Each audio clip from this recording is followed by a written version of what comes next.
Our goal for this deep dive is to summarize and explain a really radical educational framework proposed by Paul Bastolarides.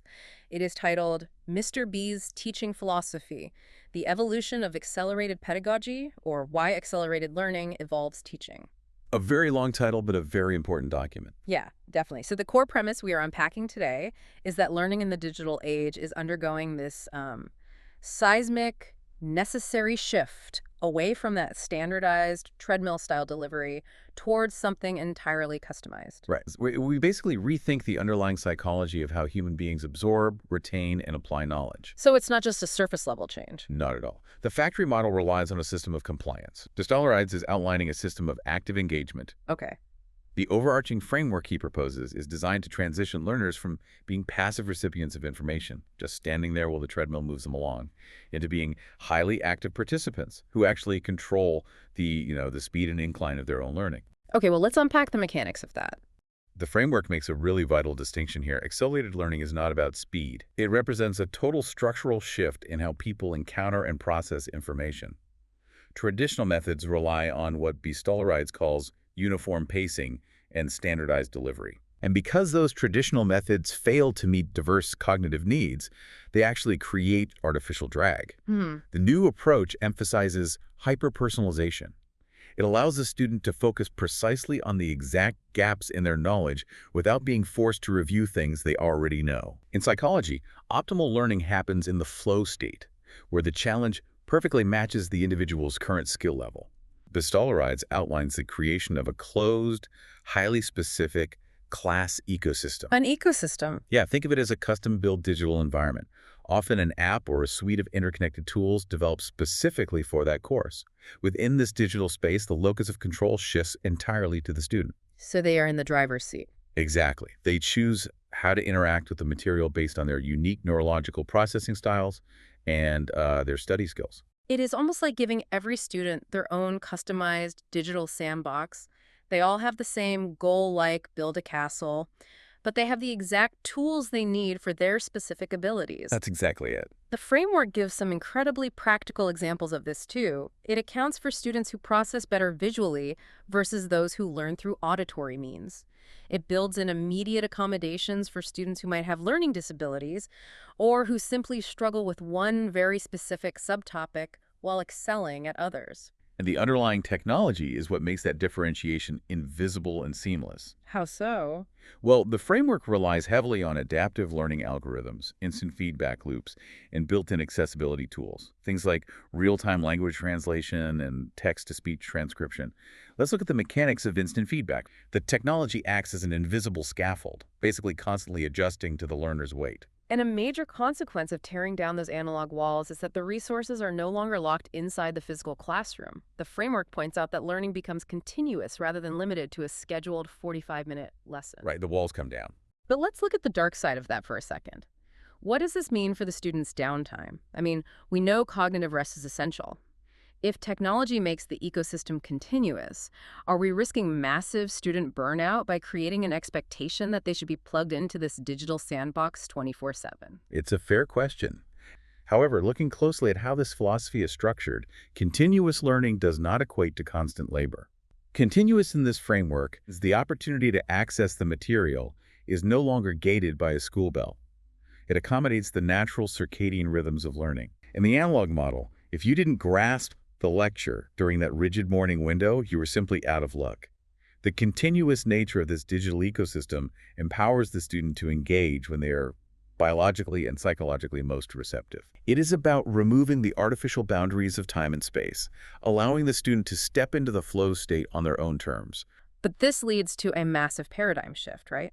If the technology, the app, the algorithms, the instant feedback is now handling the delivery of all this customized content, the traditional roles of the human beings in the room have to fundamentally change.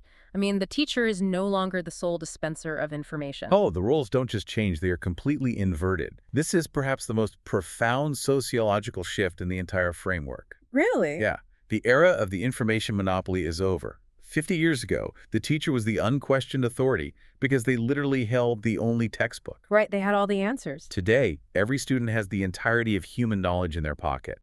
Which completely changes the identity of the student, too. The framework actually uses a very specific, deliberate word for the students within these classes.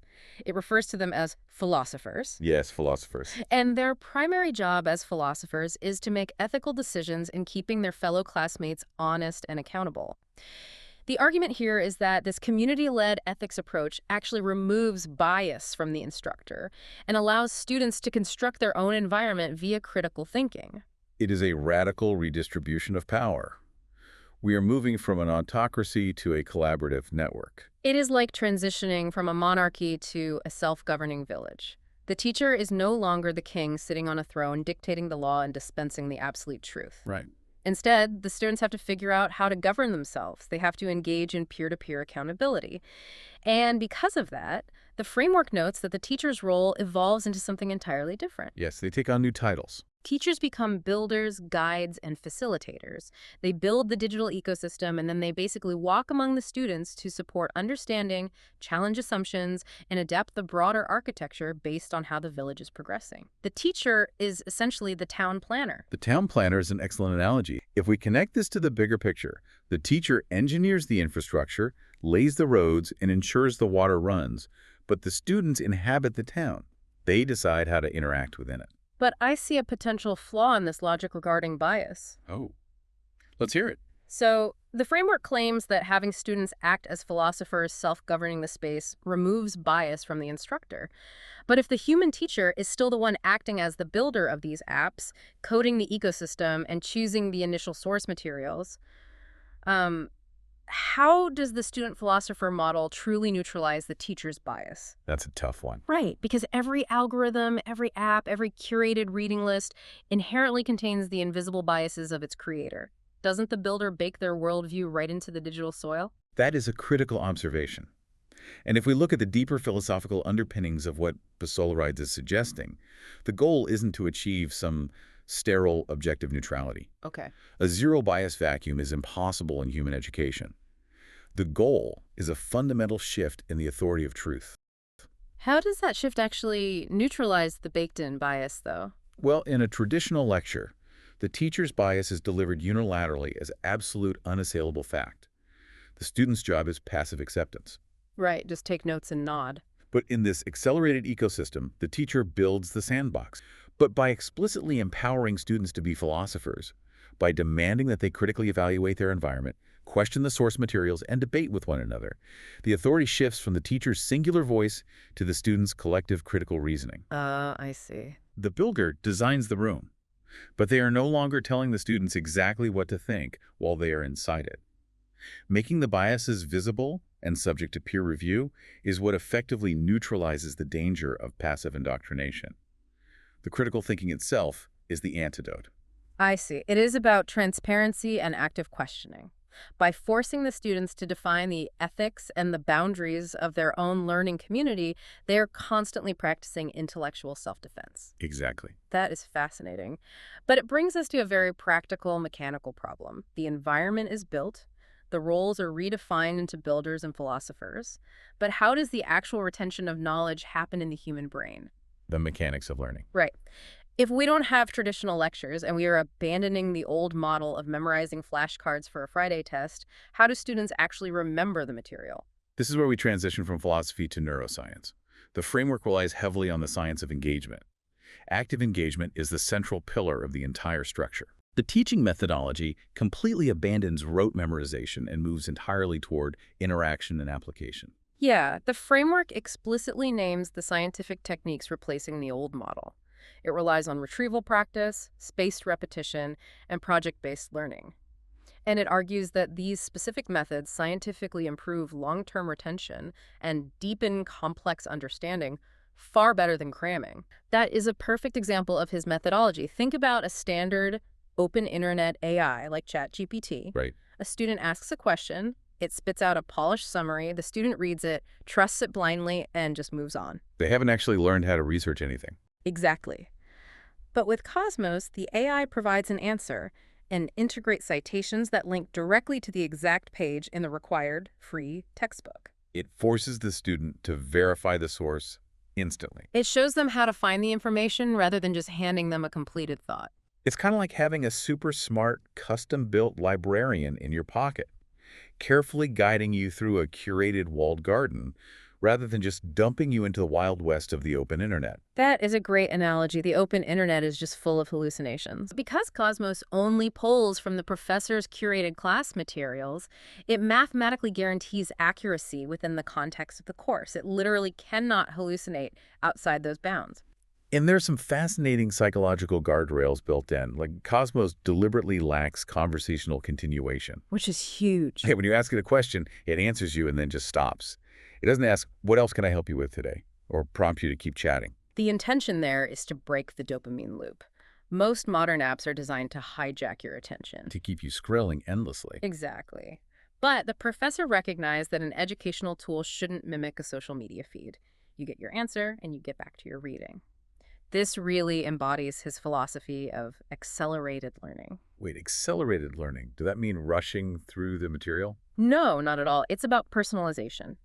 It means students aren't passive receivers waiting for scheduled lessons. They actively engage based on their own learning styles, whether that's visual, auditory, or language needs. He also mentions an invisible watermark on all the AI's responses to deter cheating, which, sounds a bit like Big Brother.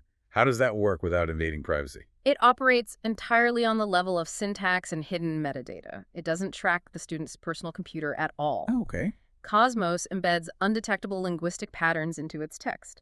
If a student gets lazy, copies a paragraph from Cosmos, and pastes it into Canvas, the grading system instantly recognizes that unique watermark. It doesn't have to guess if an AI wrote it. It knows for a fact that its own AI wrote it. That is incredibly clever. This is the crux of the transition. And this raises an important question about how we define educational success. The philosophy isn't suggesting that foundational knowledge doesn't matter. It is arguing that the acquisition of that foundational knowledge must change. So how do you acquire it then? Retrieval practice and spaced repetition are the modern, scientifically sound replacements for brute force memorization. You still learn the alphabet, you still learn the vocabulary, and you still learn the historical dates. But you acquire them through active, spaced recall embedded within the digital ecosystem. Project-based learning forces the student to take those bedrock facts they've built through spaced repetition and immediately apply them to a messy, complex, real-world problem. That friction of application is what ultimately cements the understanding. It takes the compacted dirt trail and basically paves it with concrete. That's it, exactly. So looking at the entire architecture we have mapped out today, the dismantling of the uniform treadmill, the creation of highly customized digital ecosystems, the dramatic shift from authoritarian lecturers to community builders, and the replacement of cramming with the neurology of active engagement. A lot to take in. It is, but it all drives toward Paul Bastolaride's ultimate conclusion in the framework. To summarize and explain it simply, accelerated learning is, at its absolute core, about adaptability. Adaptability, yes. The framework concludes that pushing education to focus on dynamic adaptability is the only way to inspire genuine independent learning.